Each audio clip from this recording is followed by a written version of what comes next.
because all this white stuff is gonna all turn brown อันนี้มันข้นบ่ทันมันก็ไหม้ This is how you make ข้าวคั่ว This is the new way to make ข้าวคั่ว It's not new way it's old way the new way is oven and it's also air fryer too but nobody want air fryer nobody want oven นี่ผิวเพิ่งนะไปปิดมันได้เนี่ยมันใส่อ้อนแล้วก็มอดได้เนี่ย IX เราเฮ็ดของเขา อันนี้เจ้ามาเปิดให้เขาคืนวันนี้นะ ไปทนเราก็เฮ็ดได้อยู่ดอกเพราะว่าเราเป็นคน work for food ซื้อหาให้กินบัดนี้นะ ลาบแล้วไปกินกันแล้วแซ่บลาบนะ กินเลยเรียกมาแล้วนะ เป็นอย่างก็ บ่หานกิน เด้อ เป็นเรียกกันมาแล้ว มาแล้ว เคยลาบกันแล้วได้ลาบหมู มันบ่แม่นมันนั่นเหรอโอ้เจ้าเดี๋ยวมาเฮ็ด ท่านก็เฮ็ดให้มันแล้วทุกอย่างแล้วก็เป้าไปกิน ย่านเขาว่าโอ้ยอย่า แล้วก็ มาเฮ็ดอีสัก แล้วก็เฝ้าไปอีกแค่เลนมีเป้าเจอ$50 มื้อนี้ก็ได้แค่นี้แหละมื้อนี้ก็มือคั่ว ยังบ่ทันสุกเจ้าน่ะ มืออื่นก็มือตำมือหือก็ซ่อมปลาแดกว่าซั่นนี่ มื้อนี้ คันบ่ซันนี่มันบ่มีเวียกเฮ็ดแล้วเขาสิบ่เฮ็ดละงายให้กิน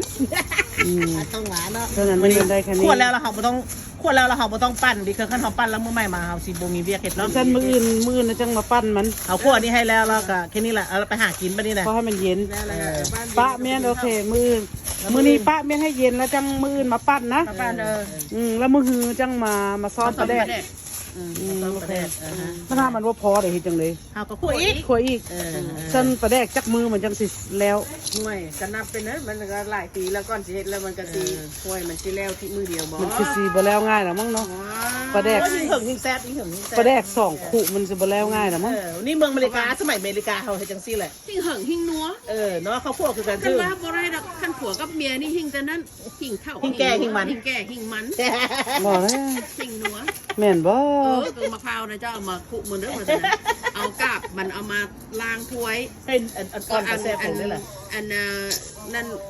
กาบมะพร้าวบ่เป็นกาบมะพร้าวมันหยังมะพร้าว มะพร้าวกับไม่เฮ็ดหยังมาเฮ็ดมัน เอามาเห็ดกะทิกะทิแล้วมาคั่วเอาน้ำมันมันเอามาเห็ดเป็นขี้ผึ้งมาทาซบ เนาะ ประโยชน์มาสิ เรากะมาหยังเขาอัน ขี้มะพร้าวได้เฮ็ดเอามาหยัง นะกาบมะพร้าวนะกาบบ่แม่นกาบกะเรา กระโปะมัน พนันกะเอามาตักน้ำกิน